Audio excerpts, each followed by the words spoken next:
então, né? É bom ver rostos conhecidos que a gente foi vendo ao longo das viagens e retornarem aqui, viu, gente? Um abraço para quem não conseguiu ver. Então, a nossa reflexão inicial é uma pergunta que parece até meio óbvia, né? A gente veio falar de um estudo de parábolas e a primeira pergunta é quem é o Cristo, né? Quem é Jesus? Aí vocês falam, nossa, mas eu já sei quem é Jesus, eu entrei aqui para ver as histórias dele.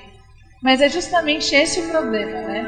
Achar que sabemos. O Sócrates já sabia. É importante saber que nada sabemos às vezes.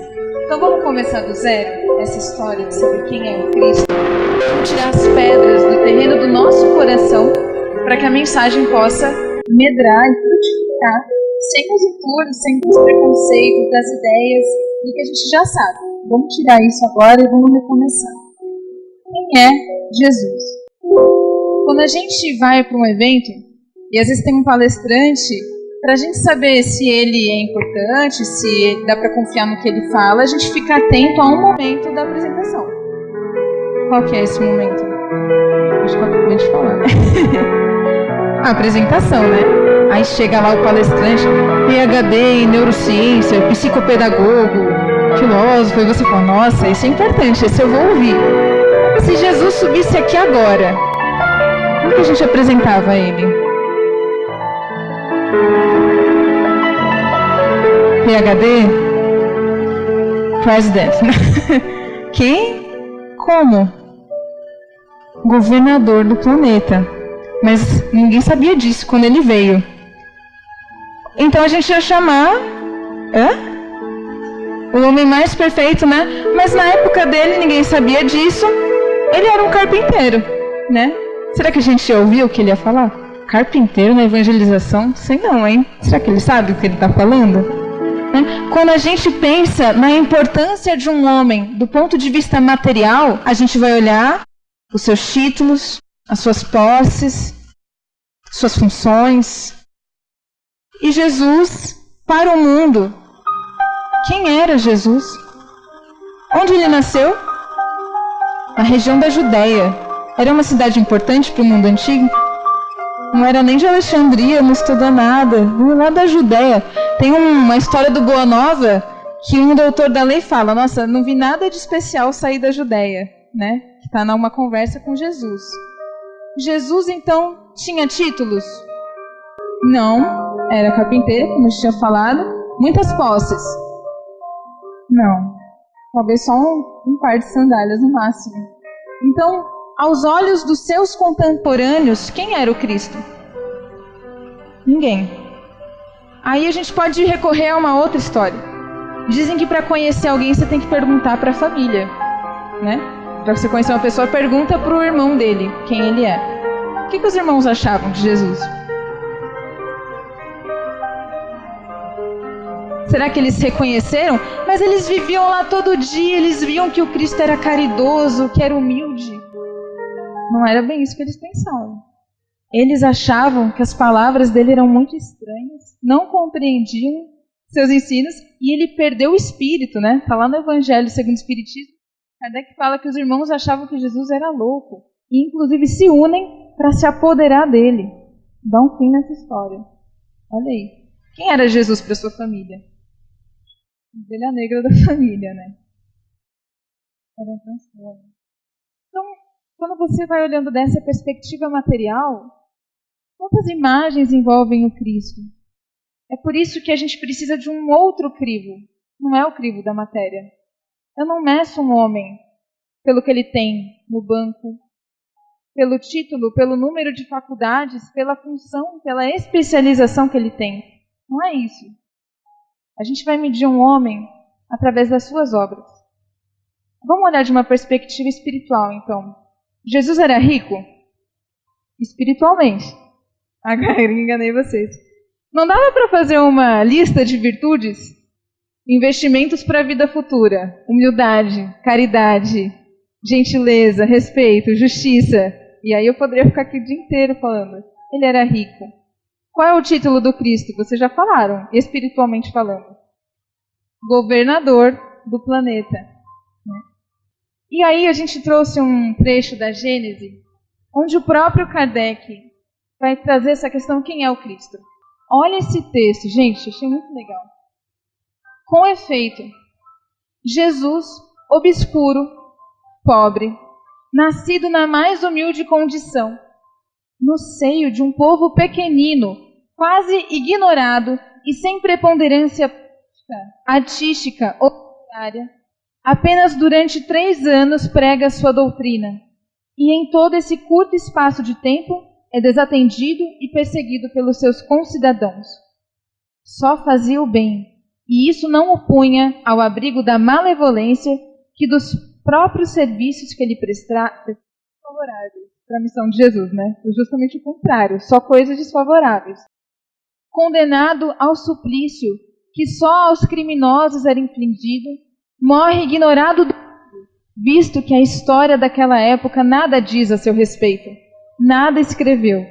Entretanto, ajudado por alguns homens tão obscuros quanto ele, pescadores, né? Sua palavra bastou para regenerar o mundo. Sua doutrina matou o paganismo onipotente e se tornou o facho da civilização. Ou seja, Jesus tinha contra si tudo que causa o malogro. Essa é a parte mais importante. O triunfo alcançado pela sua doutrina foi o maior de seus milagres, ao mesmo tempo que prova ser divina a sua missão. E aí Kardec fala, se ele fizesse só milagres, teria passado em branco. Mas onde está a autoridade do Cristo? Porque a gente pode chamá-lo de mestre. Basta pensar que se passaram 2019 anos e a gente está falando de um carpinteiro obscuro que tinha tudo contra si. Isso é porque as ideias que ele vieram trazer não eram só dele, eram a própria verdade, estava reluzindo ali. E essa obra, ela mudou o mundo todo. Um homem, mais 12, depois mais 500. Mas um homem muda todo o planeta, é aí que a gente reconhece quem é o Cristo. Então a gente trouxe um vídeo para a gente não só entender, mas sentir um pouco mais quem é esse Cristo.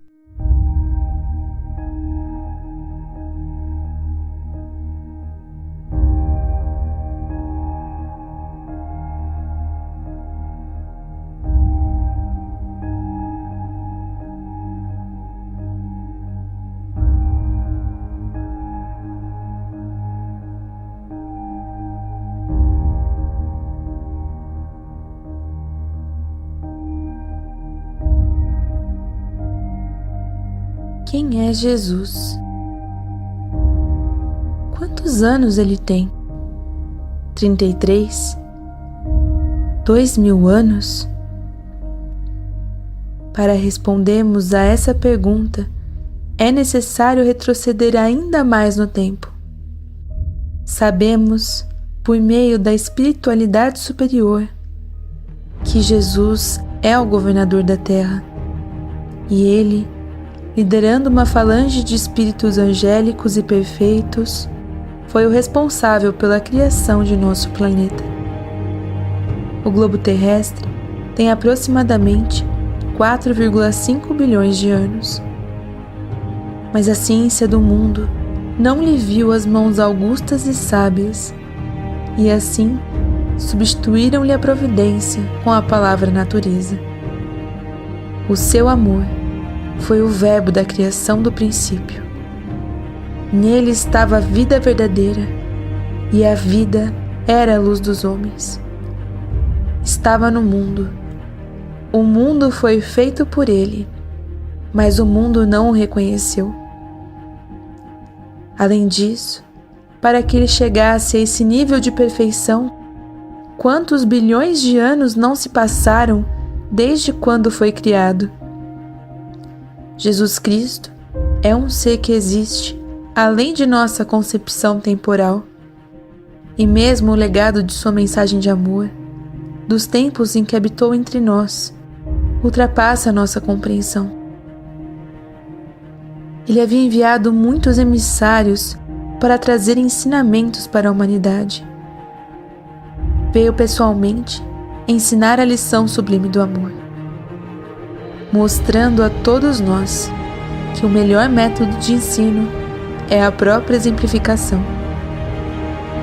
Além disso, como exímio evangelizador, contou histórias, parábolas sobre ovelhas perdidas, semeadores comuns, sobre o amor de um pai por seus filhos, registrando para toda a eternidade em nosso espírito, ainda em fase infantil, as mais belas imagens de amor, fé e perseverança de seu reino prometido. Para que então um dia, como uma cápsula do tempo ou uma mensagem codificada, pudéssemos, por meio do Espiritismo, desvendar os seus mistérios.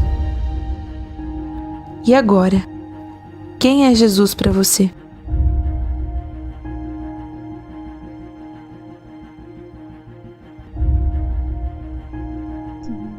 Ele co-criou o planeta ao lado, né, sendo um servo de Deus, o governador desse orbe.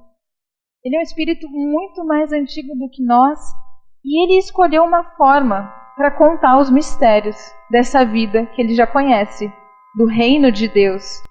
Qual forma foi essa? Parábolas, né? O amor, toda a vida dele é uma ótima aulinha sobre o amor, ele exemplificou. Mas as parábolas foi o modo que ele teve de trazer as mensagens mais importantes e como que deixar elas encapsuladas.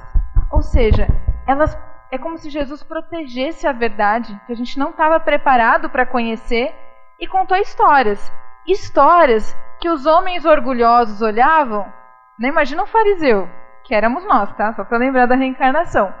Então, imagina um fariseu ouvindo, uma ovelhinha perdida. Eu, doutor da lei, falar de ovelha, falar de plantação, mas era o orgulho que não permitia que eles vissem. E isso era uma forma de proteger a mensagem. Hoje, o Espiritismo dá a chance para todos nós tirarmos o véu das parábolas e conhecermos mais a verdade, para saber que existe algo, além de ovelhas, plantação, dinheiro, existe o reino de Deus. E a gente precisa entender como isso funciona. Então hoje é o nosso grande convite